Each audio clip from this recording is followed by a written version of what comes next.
Thank you, Carrie. Really appreciate it, and appreciate you guys inviting us to be part of this, and for your partnership through from the very beginning. Like you said, you were one of the first folks I actually talked to about this. And so getting more from the other half. Mark and I are brothers. Go ahead, Michael, go to the next slide. We come from a family farm in Nebraska. Our parents were early regenerative and organic farm leaders, family farm leaders during the farm crisis. It's actually kind of cool that today is like 6 years later, actually, our father was acknowledged under the Obama administration as a champion for change for climate smart agriculture before we called it regenerative. He had started doing that back in the 80s, taught us about it as we were growing up, and was able to kind of, it was where we kind of got some of our ideas originally from, and some grounding in all of this. Mark and I follow different paths off the farm. We both went to school in Minnesota. I thought I'd do a lot of international stuff, ended up working for a nonprofit up here, focused back on agriculture policy, the Institute of Agriculture and Trade Policy, and really got to learn a lot about regenerative, organic, alternative markets, and the policies that kind of needed to connect to it. And that's where I connected with the folks like Carrie, like a lot of the grass-fed producers and regenerative folks out there, and really saw that we had a gap here around the other half. And I was lucky enough to have Mark be not just willing, but an eager partner in this work. And Mark can introduce himself. Right, and I guess I'll say that the one thing I was sure when I went off to college was that I was not going to do business. And now, how many 30 years later, I'm really excited to be part of this business. Like Jim said, went off to school, studied physics, ended up working for a US manufacturer for 15 years and learned the ins and outs of marketing and supply chains and manufacturing. Went and got my MBA, and am just delighted to apply that experience to something that's near and dear to our hearts in the form of OHP. Mike, can go to the next slide. So, as I said, we're on a mission. Our company is actually registered in Minnesota as a specific benefit corporation, and that means that we set up the company to do something beyond just make money.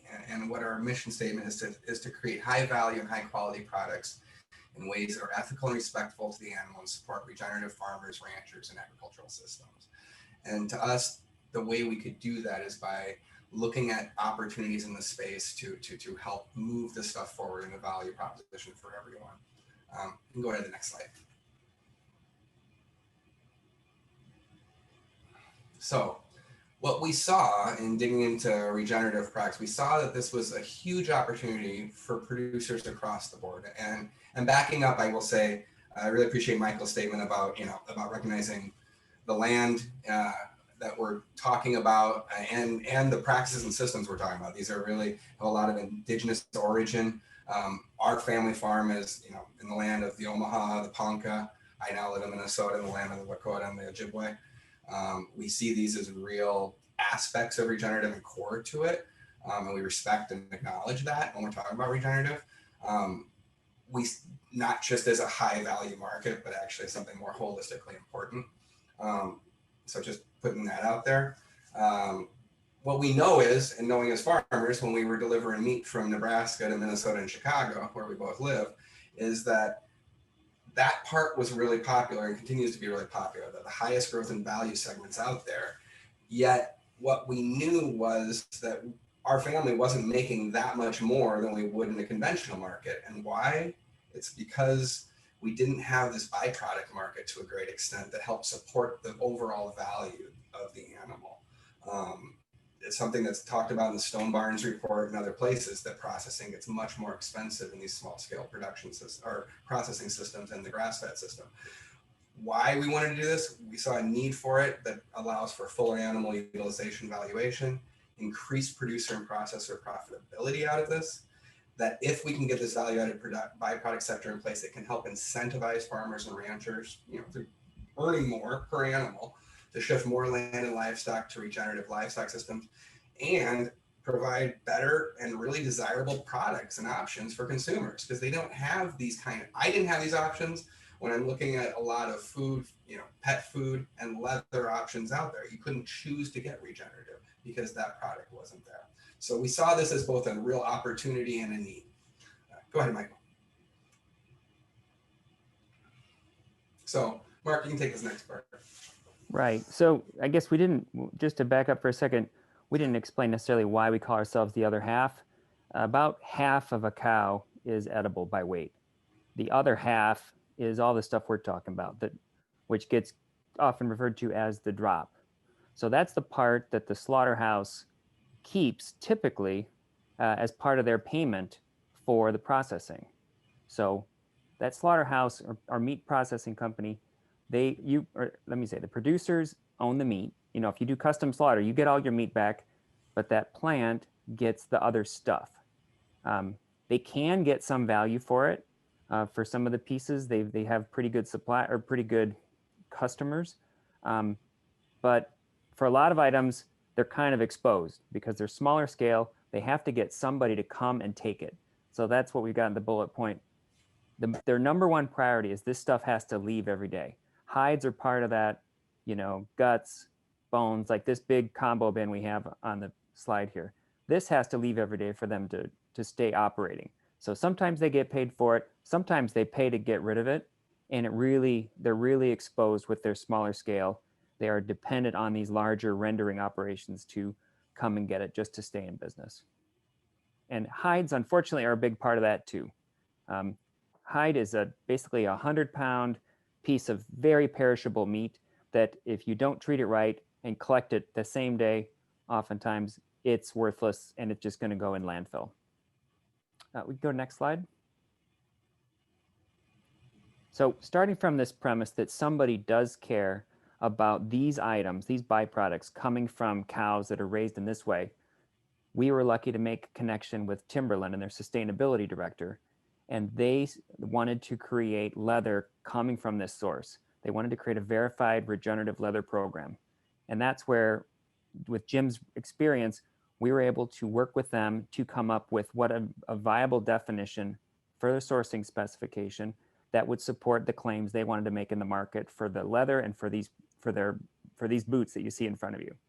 And AGA support was absolutely critical for getting us off the ground with this program. Since then, we have expanded our hide collection system across the US. It's by far our largest piece of business, and it continues to grow. Timberland has committed 100% to regenerative leather by 2030. So frankly, we can't supply them with enough hides now to do all of that, but that's our goal, is to grow. Next slide. So here's a very detailed map showing what we do. We've got a central tannery where we are collecting hides either directly from slaughterhouses or from hide processors around the country, and then arranging for transport to the tannery where then it gets plugged into the rest of Timberland's supply chain. We should say we've got other customers as well, but we can just focus on Timberland for the sake of the presentation. And I think if you press a button, Michael, we'll see some of our key suppliers. If the animation works. Oh, nope. There it is. Okay, there we go. So we've got some AGA members: White Oak Pastures, Thousand Hills, NFR, and Richard's grass-fed beef that we are currently supplying hides from. We just got a load in from White Oak this week. So it's up and running. We're working with AGA producers and members, and yeah, it's a national program. Next slide. All right. Yeah. I forget. Am I taking this one or are you taking this one? I think I am. Okay. Yeah, I'll go ahead. It doesn't matter. Yep. So how we piece this together, like Mark said, if a grazing operation meets the regenerative sourcing specifications we put out there and the hide purchase and collection logistics can be worked out. Those are two different things, right? First is the verification of the production of the producer group, then the side of it, can we actually get that hide? If we can do that, this is how it works out. We collect paperwork for each delivered load of cattle. That gives us the verification of the regenerative and the traceability of those hides, which is tied to that verification. OHP arranges to buy those hides either from the meat or the hide processor, as Mark said. at a fair commodity price. And that's a significant difference than what a lot of these small processors have been getting, where they've been relegated to pricing in the hide area of small packer hides. We're pulling them back into a more fair commodity pricing system, which could add a lot more value back to them, which then obviously supports this custom processing a lot better. But in addition to that, we do pay $10 a hide back to the farmer, rancher, producer group. You know, however we get that, however we have that relationship. And often, as we say down below, it's easiest and most often through aggregators, meat companies, because that's who's arranging that processing at that scale with these kind of plants where we can collect the kind of medium-sized plants out there. That's how we're paying that back. But we want to make sure that, you know, the payment to the processor for the fair price is part of that, because that helps, you know, reduce, you know, helps offset some of the processing costs, obviously. We're hoping that can pass back through as it should. But we don't have any control over that, and we want to directly support, as our mission said, farmers and ranchers in this. And so both to do that and to connect back to that paperwork and then the work associated with that, we're paying $10 back directly to the producer groups. Next slide, Michael. So how do we get to this regen sourcing criteria in a way that gets the biggest credible volume of supply possible? That's what we were focused on, because what we know is there's a lot of good certification, labeling, and verification systems out there being developed, and we think those are wonderful. We think that diversity is very important. Our goal was was to leverage those rather than to replace those. And the way to do that was to identify what are kind of baseline or high level criteria that Timberland and other customers in the space wanted to be able to make claims around. And where we've settled with them in our work with them and their consultants was this GRAS definition, the Generalized Regenerative Agriculture Sourcing Specification. That's what we're calling it now. And the idea was, how do we bring pieces together that allow the most producers in? So what we require is 100% grass-fed, grass-finished. That's the starting point for any regenerative ruminant animal byproduct, a hide or other things. We think that if it's a ruminant, it has to be treated throughout its life and fed throughout its life the way it should be to be regenerative. And so we need that verified. The way that's verified can be through the American Grass-Fed Association, through AWG, through ROC, through multiple different grass-fed verification audits, anything that's out there. We want them not to use grass-fed, of course, but to be eating that grass in a way that promotes regenerative outcomes. And that's through managed grazing, whether you call it AMP, whether you call it, you know, intensive grazing, these systems of moving the cattle based on trying to maintain or increase soil carbon, you know, along with the priorities around, you know, obviously their nutrition and the forage health. So that's managed grazing. That is something that AGA has brought in a criteria around. So that is part of the audits with AGA, or can be. AWG has similar, ROC. This is where the Savory Environmental Outcome Verification Program is also valid for meeting that. And the Audubon program requires this managed grazing. The third kind of core piece around these producers here is how the first two are, you know, practice-based. The third one is outcome-based. How do you verify that these systems, these approaches on the land are actually maintaining or increasing soil carbon? Because that's our definition of regenerative, recognizing that producers don't have all of the control over that, right? Based on weather, climate, and other issues. And so how do you verify that? Well, right now we have the soil outcome testing, right? There's other tools in the quiver showing up, but this is what's the accepted way. So under EOV, ROC, WSC, the Western Sustainability Exchange System, others, there are soil baselining testing and systems that are trying to verify that actually you're not just, that you're actually making that change in the soil. Audubon has another approach right now, which is tied to habitat first, and then using that as an indicator that still connects back to that increased soil carbon. So this is one of those requirements, as you know, if you're a producer and if you pay attention to the space, that's still being developed. What is the right depth of measurement? What is the simplest way to do these assessments that's still accurate? So part of recognition of that, and that there's a lot of uncertainty yet fully on how best to do this. Not that we don't need it, but what is the exact things farmers and ranchers, producers will need to do. Timberland and OHP has agreed that this is something that we require within 2 years of the first sale, that you're in some program. So the first sale of a product under this criteria. The last piece is obviously just as important. It brings together a lot of the broader sustainability questions around animal welfare, biodiversity protection, native lands, non-GMO, no plantings, prohibition of confinement other than adverse weather issues, stuff like that. This is getting at the other broader kind of related concerns here. So these are the broad criteria that producers are required kind of to do under our GRAS system.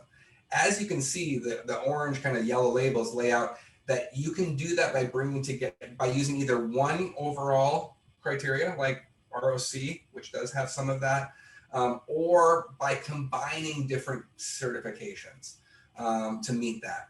And our goal here was, again, to leverage existing labels, certifications, verifications that producers are using or are interested in, and using ideally an individual audit, not to create more audits for anyone to meet this criteria. So to that end, we've worked with some of the certifiers out there, especially with Earth Claims and GAP and others, to bring this to all of their existing auditing where they're already doing audits with farmers and ranchers, if that makes sense. So really the goal was to simplify this from the producer side, but yet bring together shared criteria that we know are met by multiple credible verification systems. Hopefully that's not too complicated. Mark, you have anything to add to that one otherwise? No, it's yeah, this is all about how do you get in the program based on the way you're managing the animals, what are your protocols, and what programs are you already a part of. Yeah. The next slide is you tell us, okay, I'm an AGA and I've got EOV and I'm in GAP. Okay, you've got all the certifications. Great. Now we want to know where you slaughter. Michael, can you go to the next slide? Yep, next slide. So now we're going to start up in the left corner. So you're slaughtering at a place. Are your hides being picked up by a hide processor? No? Okay. Now we're going to need your slaughterhouse to chill, salt, and store your hides. Are they willing to do that? Because they need to be treated immediately in order to maintain the quality of that hide.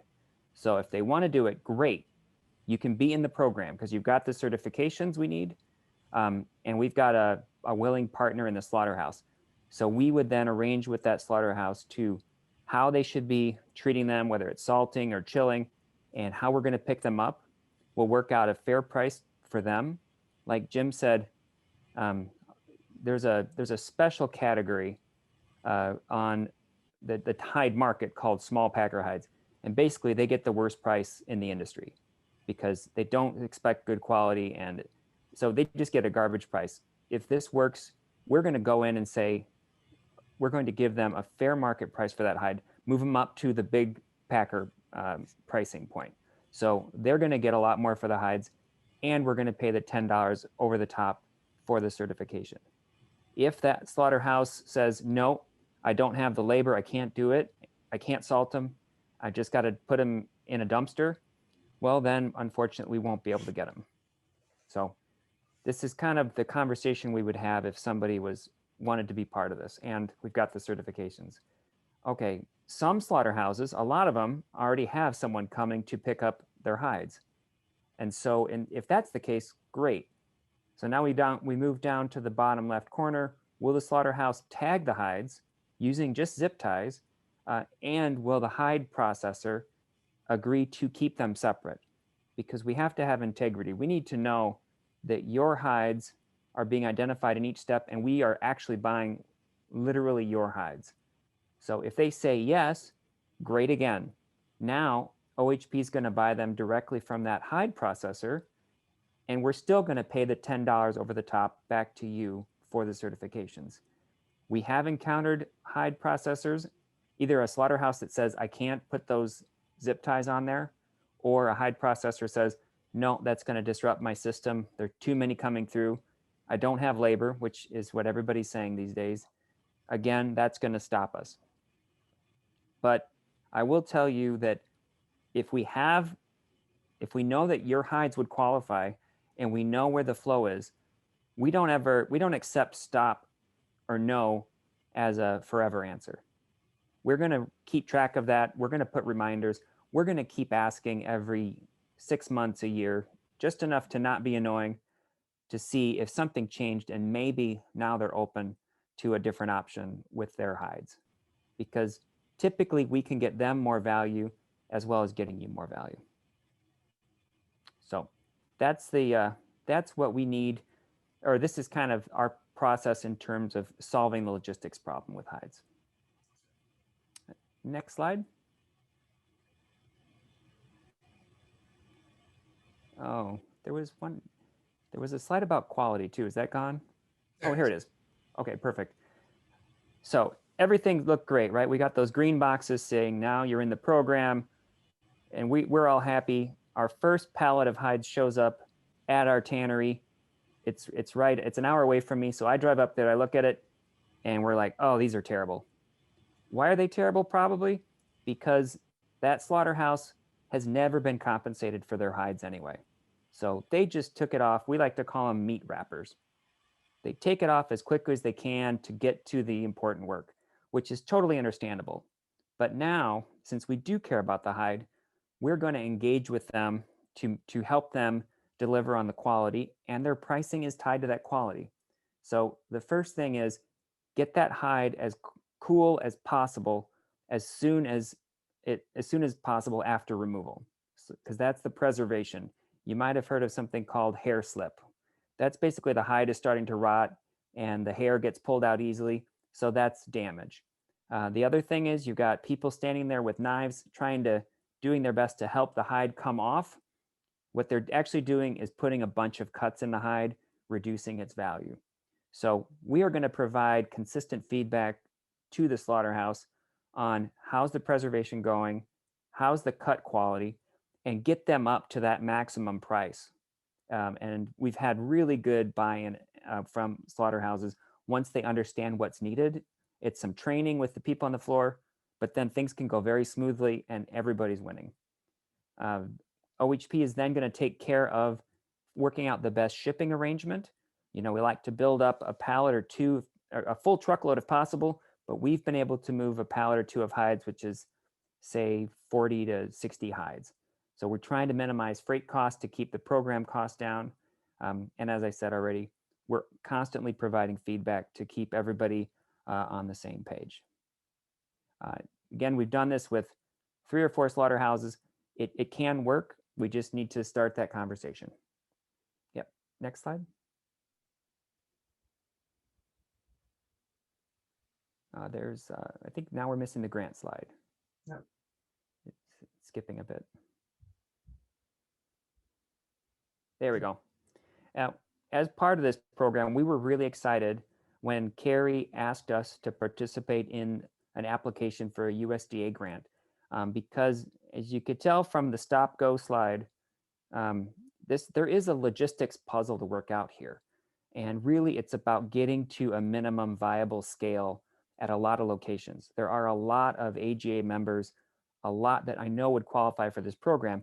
How do we figure out how to group them to make it work? So we're working with Carrie and Michael on this USDA grant to figure out how we can aggregate the hides and potentially work out a cost-effective collection or milk route from different slaughterhouses.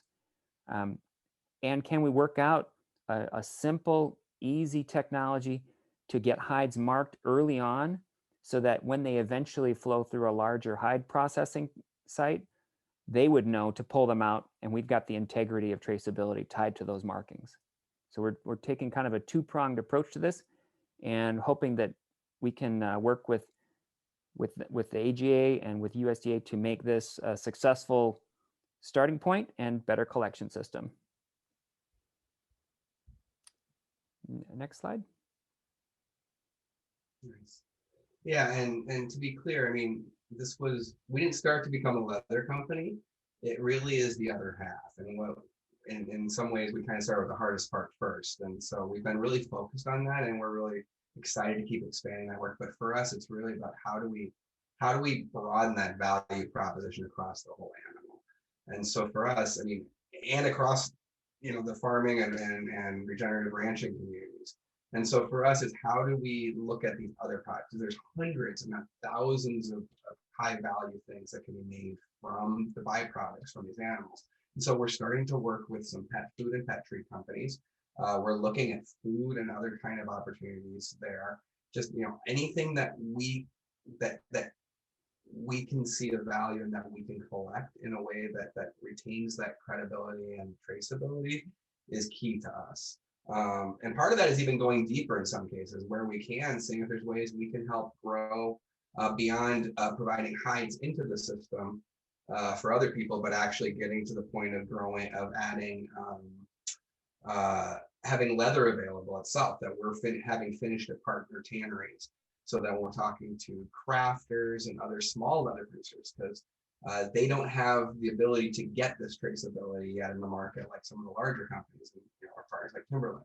So we're hoping that we can start to offer that as well, because we think it's really key to make sure this crosses all scales of makers, as it were. So we're excited about that, but we're excited about growing these partnerships across the board. So I think with that, Michael, I think we're at the end here. You go to the last slide, and we're happy to take questions that people have. I can start. I do see Susan had a question about, and I hopefully Mark kind of confirm or clarify that for you. But yeah, what we do is we pay for the commodity. We pay whoever owns the hide physically, and that's either the slaughter plant. Well, sometimes it's the producer, very rarely, but generally it's the slaughter plant or a hide company that's already got the contract with the slaughter plant to buy those hides. And so we pay them the commodity price, minus any quality deductions, again, back that are based on their own work. And then in addition to that price, we pay $10 back to the producer group. And I think that's the thing to clarify. Where we work, we don't work with many individual farmers. What we do work with is mostly meat companies and aggregators. And we aren't able, obviously, to individually direct payments back, to individual producers. That's not our position. We're working through a partnership with these aggregators and groups. So we are paying it back to those companies, or farm organizations, co-ops. It's all kind of different per space. So if that helps. And Kathy, appreciate the compliment for those boots. They are very pretty, and I'm glad you like them, Carrie.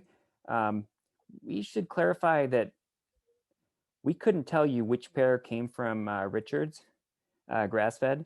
Yeah. They are part of the program, but in order to do anything that's of scale of interest to Timberland, we had to group together a bunch of different producer groups. So they're in the mix. But once they get into a certain lot, we could do a little bit of a investigation to find out if that pair got it or not. But there are a lot of different producer groups represented in the boots. The traceability is lot based. Like as we send a truck in, it gets stamped. So that leather, those hides are traceable back all the way through. But as Mark says, so when we're working with some of the smaller customers, we actually do much more targeted sourcing in that regard, because we can do it depending on how we collect and ship hides. But as Mark said with Timberland, they're getting as many. We're giving them as many as we can. So that's from across. So what we've done is, as each, we know when each producer starts to be part of our leather mix for each set of boots. And so Richards, we're very proud of them, and the others are partners. But it was great to see those boots come out with them too. We're very happy with them.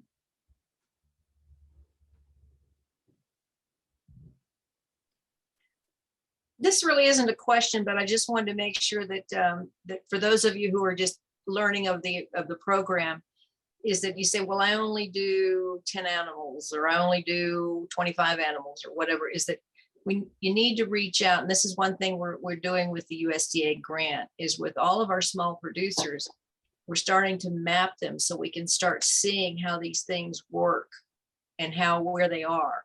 So you may say, I'm really small, I don't think this will work for me. Well, we don't know what we don't know until we don't know it. So if you can share that information with your AGA or the other half processing, then as you saw that one slide about the supply chain and how they're aggregating, then we can put that into the big map and maybe aggregate your hides with other people's hides. And with the amount of certifications that are out there, AGA, all the other ones, see what works for you. You have to have some criteria, but that's, we're trying to make this work. And it's really important for the small producers, and it's really important for the food system and the supply chain. And I think that with Timberland and the other folks that are involved in this. So when Jim and Mark, and we've been talking about this for a long time, we finally said, as our dear friend Will Harris says, he says, most people say ready, aim. He said, we say fire. So we finally fired. And with Michael's help at AGA, we've been working on the map. So reach out to us and say, all right, this is where I am. This is what I've got. And that's very important. And we'll make sure that we identify where you are and see what we can do. So there's some other questions in here too, but I just want to make sure that you knew that don't think you can't do it because you only do this. Okay, so I'm going to quit now. Oh, Carrie, thank you. That's really important. And like Mark had said earlier too, it's like, just because we've mostly worked with, the meat companies and aggregators to begin with, because they've been hitting kind of that sweet spot with custom processing, and we can take 2 to 5 to 10 if we just have a way to know and get them collected and stored. We have some we've been collecting in very small amounts up in Montana, and we're working with them right now to figure out how we keep getting those in. So it is not, it could be a logistical barrier, but it's not insurmountable. So we're very interested, and that is our interest, is how do we now move this into smaller scale producers and help them aggregate, whether through AGA or other partnerships. I mean, that's exactly our goal. I see another question from Susan. As far as the pet food part, that's actually where we thought we were going to start, honestly, because that's a little bit easier for everybody. When you're in the slaughterhouse, they can cut out different parts and just throw them in a freezer, which is pretty straightforward. But the hide just took, the leather stuff took off and absorbed a lot of our attention. We are doing some other parts now. We just putting together our first 1,000-pound order or so. And what it consists of are parts that you could turn into a natural pet treat, like a tendon or a back strap, or we're doing some, liver's always good, some lung, pancreas, or sweetbreads, ears, snouts. Tripe, yeah. So we've got some stuff where it's raw food, like green tripe going into a raw grind for dog owners to feed raw. Jim just started doing it. Or for our things dog that are dried. I'm not eating it, but yeah. Yeah, it's I'd have a better coat probably. Yeah. So that's just getting started, Susan and everybody, but it's definitely an area we're focused on, because it is relatively easier to get that from a slaughterhouse than the hides if they don't have kind of a system set up already. Yeah, I'd reinforce that with Mark. I mean, just that was the point. Like, we can do the smallest scale aggregation as long as we know the traceability is there, right? With this stuff, because it is, just you said, cutting it off and putting it in the freezer. It's much easier for us. And we started by literally going in the back of the plants. Like, Lawrence Meats here in Minnesota is one of our first partners, and they got used to us walking in the back and looking what was left over. And that's where we started. Is we didn't even start with existing markets, because we thought that was a value space. They were at least getting rid of it. It's what were they paying to dispose of? And so the goal has been trying to start there. But these are pieces that really could be easily introduced with other folks. So. Right. I was not aware of the organ powder trend. As far as anything that's edible for humans or pets, going the grass-fed route just makes so much sense. That's why I was worried that leather wasn't going to have the same pull, because most people don't eat it. So we weren't sure that the value proposition was there. But yeah, definitely for pet treats. And I'm assuming the organ powder is for people. Anybody wants to chime in on that? Yes, I saw it online advertised in a couple places, but it is for people. Okay. Yeah, Yeah. then it's different regulations then obviously as far as how to keep it separate, but that's really interesting. A key for us has been really, our goal was kind of build it and they'll come, right? And we've got some great friends out there who've helped think through this with us, folks like Pam Saunders, who was, an early leader with Organic Prairie and others, and folks like that who just kind of told us all the history they've had of people just showing up for every last little bit of the animal, and whether they could fulfill that or not. For us, that was our goal, was to fill this niche, and then our hope is that companies who want to make those things come to us, right? It's not necessarily that, where we have to fill niches, we will, but the goal here is that we're now providing a dedicated supply of any part of this animal that someone can create a value proposition from, of these, regenerative and more ethical or higher value animals. So if someone tells us they want pancreas something, we'll try to figure it out. We're collecting ears and stuff like that right now. One thing I would say, one of the challenges we've seen from there is, especially over the last year or two, like again, it comes down to labor. Even at a plant the size of Lawrence's, where they could do 80 to almost 100 a day, 5 days a week, they don't have enough people often, and so then they have to prioritize the meat side of things, and it's been a challenge to get them to prioritize, working on these drop items, especially if it's a one-off. But we've convinced them, they are committed to it, and it helps that now we can say we've got 1,000 to 10,000 pounds that we're interested in, and we'll buy every month if you can get it. That makes it a lot easier, that they know that the payoff for that investment is going to be there, because like everybody, they've got to prioritize their labor resources. So, and a key for us too is we're not trying to get in front of, in fact, we're trying to support direct sales and direct marketing, and Will and White Oak and the things that Amber and Jenny and everyone are doing there.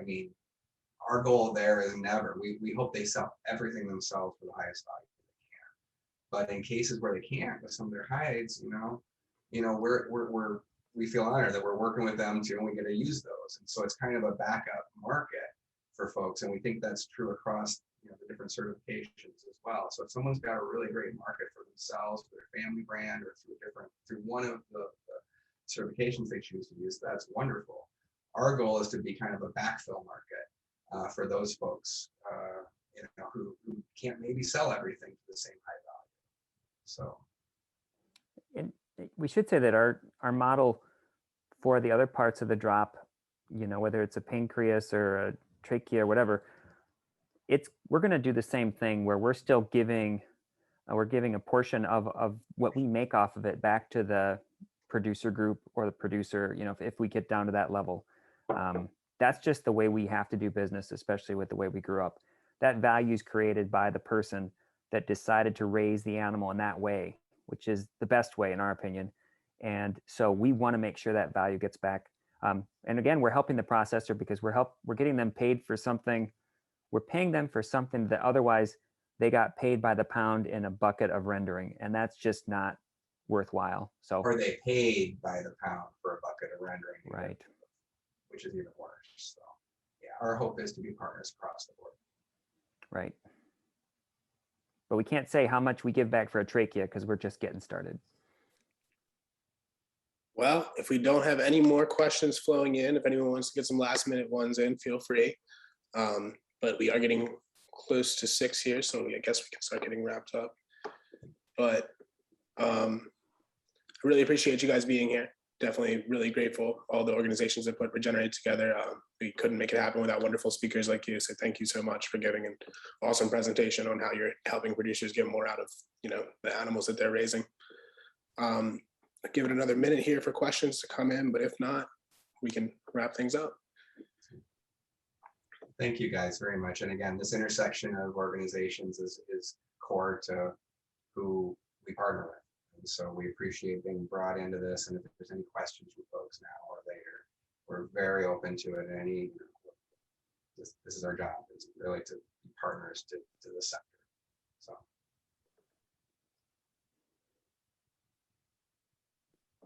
Thanks, guys. And we'll be at the in-person, and I'll have information for Mark and Jim if you want to reach out to me, or however, HEA has some information, and reach out to Michael or Mark and Jim. But like I say, don't think you're too small. At least reach out and let us know, because we can build a map, and that's what we're trying to do with the grant. So thank you all for very much. And Jim and Mark, thank you for all your hard work. And Michael, you too, my friend. Thank you. And I am putting Jim and Mark's email in there in case anybody does want to get, as long as that's okay with you guys. I didn't really ask first. Okay. If anybody wants to connect with them, they're both in there. And I did connect you guys with Susan Beal. He was talking about the organ powder. So. All right, cool. Thank you, Michael. Thanks, everyone. Really appreciate it. And